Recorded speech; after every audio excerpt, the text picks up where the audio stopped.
Hello students, welcome to my YouTube channel Math CC, and today we are going to discuss some basic concept.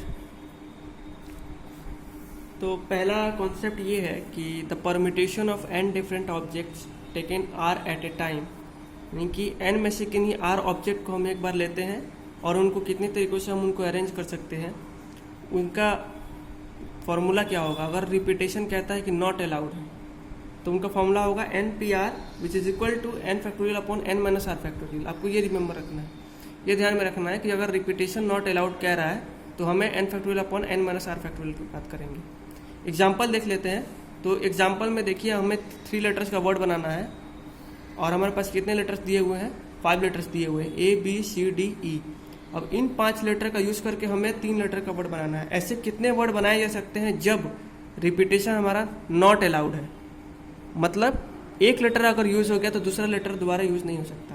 अगर मैं कहूँ कि मुझे ए और ए बनाना है या ए डी बनाना है तो मैं वो नहीं बना सकता, क्योंकि इसमें क्या दिया हुआ है, रिपीटेशन इज नॉट अलाउड. तो उसके लिए फॉर्मूला मैंने क्या बताया, N factorial upon N minus R factorial.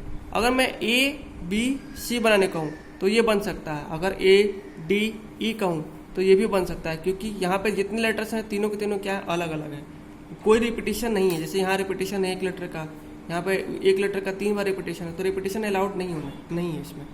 तो उसके लिए फॉर्मूला क्या होगा, N factorial upon N minus R factorial. तो क्या होगा, 5 factorial upon 5 minus 3 is equal to 2 factorial. Answer will be 60. यानी कि A B C D E इन 5 लेटर से हम 3 लेटर के 60 ऐसे वर्ड बना सकते हैं जिनमें रिपीटेशन नहीं हो रहा होगा. अगर आप इसको बेसिक तरीके से देखेंगे, जैसा मैंने बताया था कि 5 लेटर में से 3 लेटर सेलेक्ट करें और उनको अरेंज भी करना है, तो उनका बेस कितने हो सकते हैं, selection of 3 letters out of 5 that we can do in 5C3 base. 5C3 base में हम लोग 5 में से 3 लेटर को सिलेक्ट कर सकते हैं. अब जो 3 लेटर हम लोगों ने सेलेक्ट किया है वो लेटर कुछ भी हो सकता है, उनके अरेंजमेंट कितने तरीके से पॉसिबल हो सकता है, 3 फैक्टोरियल से, because all the 3 letters will be different, distinct होंगे. तो आप या तो ये फॉर्मूला लगा लीजिए जो हमने अभी बताया, या फिर आप बेसिक कॉन्सेप्ट से भी मूव कर सकते हैं. That we select, firstly we will select the letters and then we will arrange them. That is called permutation, as we have discussed in the earlier videos.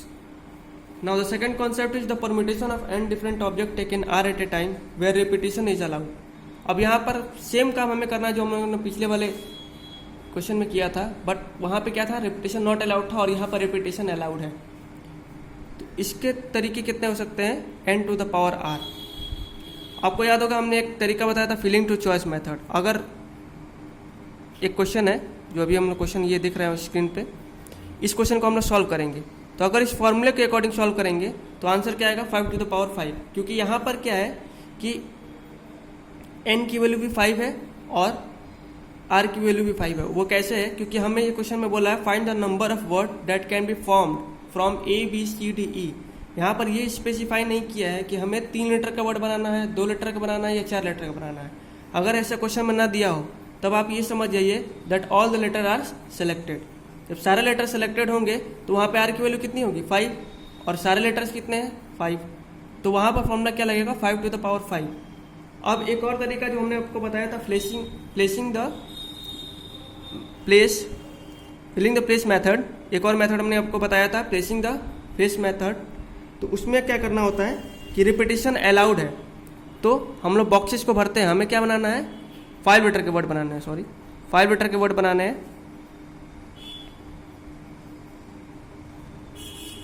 तो हम 5 बॉक्सेस बना लेंगे और इन 5 बॉक्सेस में क्या करेंगे कि सारे लेटर्स को प्लेस करते जाएंगे. हम ये पूछेंगे कि पहला प्लेस जो है उसको भरने के हमारे पास कितने वेज हैं, तो हम कहेंगे 5. अब चूंकि यहाँ पे रिपीटेशन अलाउड है तो हमें दूसरे प्लेस को भी भरने के लिए हमारे पास कितने वेज होंगे, 5. ऐसे ही हमारे जो तीसरे प्लेस होगा उसको भी भरने के लिए हमारे पास कितने वेज होंगे, 5. ऐसे ही जो हमारा चौथा प्लेस होगा उसके लिए भी 5 और जो 5वां प्लेस होगा उसके लिए भी 5. दैट मीन्स कि हर एक प्लेस को भरने के लिए हमारे पास 5 ways, because repetition is allowed. Repetition क्या है, अलाउड है. तो आंसर क्या हो जाएगा इसका, 5 to the power 5. अगर आप बेसिक मेथड से जाएंगे तो आप ऐसे सॉल्व कर सकते हैं, या फिर आप अगर फॉर्मूला के थ्रू जाएंगे तो आप ये फॉर्मूला लगाएंगे NPR, तो इससे भी आपका आंसर आ जाएगा 5 to the power 5. अगर पिछले वाले क्वेश्चन को देखें तो इसमें भी अगर हम चाहें तो फिलिंग द प्लेस मेथड लगा सकते हैं। तो हमें क्या करना था, इसमें 3 लेटर सेलेक्ट करने थे। तो पहले लेटर को कितने तरीके से भर सकते हैं हम, 5, दूसरे को 4।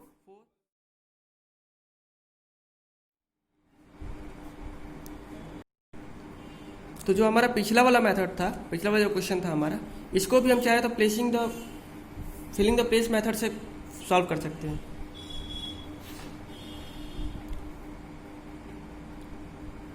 तो जो ये हमारा पिछला वाला क्वेश्चन था, इसको भी हम लोग चाहें तो अगर फिलिंग द प्लेस वाले मेथड से सॉल्व कर सकते हैं। कैसे, जो पहला वाला प्लेस था उसको हमको भरने के लिए कितने चॉइसेस होंगे, 5 हो गए। अब क्योंकि यहाँ पे बोला था रिपीटेशन नॉट अलाउड, तो दूसरे वाले प्लेस को भरने के लिए हमारे पास कितने चॉइसेस बचेंगे, केवल 4। ऐसे ही हमारे जो तीसरा प्लेस है उसको भरने के लिए हमारे पास कितने चॉइस होंगे, 3।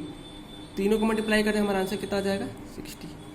तो एक ही क्वेश्चन को हम लोगों ने 2 तरीकों से सॉल्व किया, एक बाई फॉर्मूला और एक बाई कॉन्सेप्ट। ऐसे ही दूसरे वाले क्वेश्चन को एक सॉल्व किया by the using of formula और दूसरे को by using of the basic concept. Now जो तीसरा कॉन्सेप्ट है, the number of permutation of n objects where p1 are of 1 kind, p2 are of 2nd kind and pk are of the kth kind.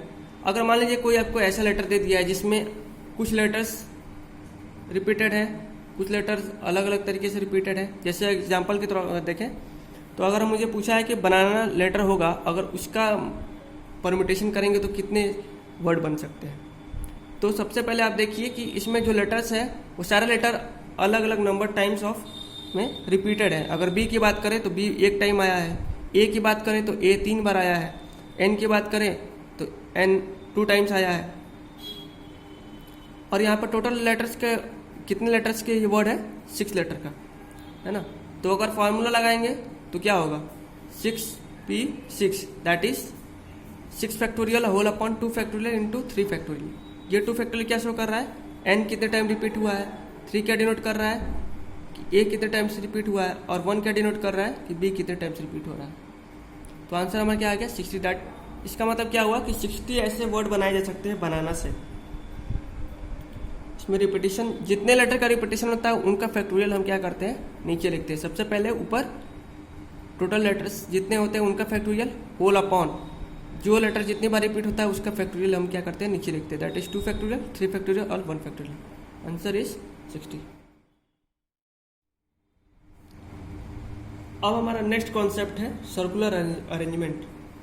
Circular arrangement मतलब कि अगर आप circular table के इर्द गिर्द अगर लोगों को आप बैठाना चाहते हो तो आप उनको कितने तरीकों से बैठा सकते हो, उसका अब हम परम्यूटेशन फाइंड करेंगे। That how we can arrange the people around a circular table. तो उसका total number of possible arrangement होता है n-1 फैक्टोरियल, वेयर n जो होता है वो नंबर ऑफ चेयर्स होते हैं, लेकिन चेयर्स पर नंबर तो बड़ा नहीं होता है, 1 2 3 4 है ना। तो हम वहाँ पे ये देखेंगे कि नंबर ऑफ पर्सन कितने हैं। 4 पर्सन को अगर मुझे टेबल के इर्द गिर्द बिठाना है, ऑब्वियस बात है जितने नंबर ऑफ पर्सन होंगे उतने नंबर ऑफ चेयर होगा। एक तो जमीन पे बैठेगा नहीं, सब पे सब चेयर पे बैठेंगे। तो number of person equal to number of chairs. Chairs पे नंबरिंग नहीं होगा, तो उसके कितने बेस हो सकते हैं, to arrange the people around a circular table is n-1 factorial. तो ये एक छोटा सा कॉन्सेप्ट था सर्कुलर अरेंजमेंट का। आगे हम इसका सवाल देखेंगे। पहले एक सवाल देखते हैं। A man has 6 friend, in how many ways he can send invitation card to them if he has 3 services for carrying card. एक आदमी से 6 फ्रेंड है, उन सबको इसको कार्ड भिजवाना है, इन्विटेशन कार्ड। तो और इसके पास 3 सर्विसेज है, मतलब 3 लोग ऐसे जो इसको कार्ड ले जाकर दे सकते हैं उनके दोस्तों को। तो वो कितने तरीकों से होगा, तो इसका आंसर अगर इन शॉर्ट में अगर लिखना चाहूँ तो अभी मैंने जो कॉन्सेप्ट बताया था, that permutation of n different objects taken r at a time and repetition is allowed, तो उसका फॉर्मूला था n to the power n। अभी इसी वीडियो में आपने देखा था। तो अगर मैं वैसे यूज करूँ तो मैं इसको सीधे लिख सकता हूँ 3 टू द पावर 6, ये आंसर। तो अगर मैं पूछूं कि ये आंसर मैंने कैसे लिख दिया, तो आप अगर फॉर्मूला के थ्रू जाएंगे तो हो सकता है आपको कंफ्यूजन हो कि ये 3 टू द पावर 6 होगा या 6 टू द पावर 3 होगा। इस कॉन्सेप्ट को क्लियर करने के लिए मैं आपको फिलिंग द प्लेस वाले मेथड से बताने की कोशिश कर रहा हूं। मान लीजिए कि ये 6 फ्रेंड्स हैं,